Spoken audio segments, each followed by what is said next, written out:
අපි කතා කරමු දෛවාංක 9 හිමියා. සාමාන්‍යයෙන් දෛවාංක 9 හිමියා තරමක් දඩබ්බරකාරී ස්වරූපයක් දක්වන කෙනෙක් තමයි. විශේෂයෙන්ම ඉක්මනින් කෝප වෙන තත්ත්වයක් පෙන්වන්න කරනවා.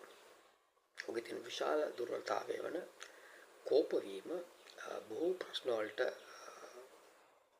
මූලික හේතුව වෙනවා. ඒ වගේම උන්ට දැඩි අධිෂ්ඨාන ශක්තියක් තියෙනවා. ඕනෑම දෙයක් හොඳින් හෝ නරකින් කර ගැනීමට.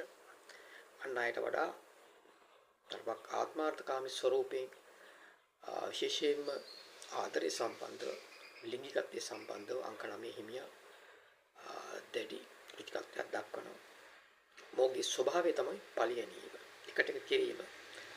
සාමාන්‍ය කිසිවෙකුට යටත් වෙන්න කැමති නැති සටනින් තොර ජීවිතයක් නැති අංක හිමියෙක් තමයි අංක 9 හිමියා. ඒ විශේෂයෙන්ම මොහුගේ ජීවිත ශරීරවල යම් ආකාරයක කැලලි ඇක්සිඩන්ට්ස් වගේ දේවල් වලට මුහුණ දීමේ හැකියාව තියෙනවා.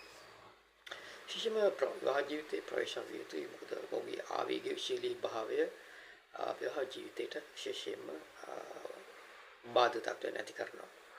විවිධ විශාල දුර්වලතාවය තමයි ඉක්මන් කෝපකාරී වීම. හොඳින් හෝ නරකින් යමක් ඉටු කර ගැනීම.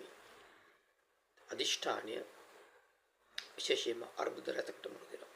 නමුත් මොහු දැඩි ආත්ම ශක්තියක් මොහුට තියෙනවා තමන් පිළිබඳ තමන්ගේ ජීවිතය පිළිබඳ.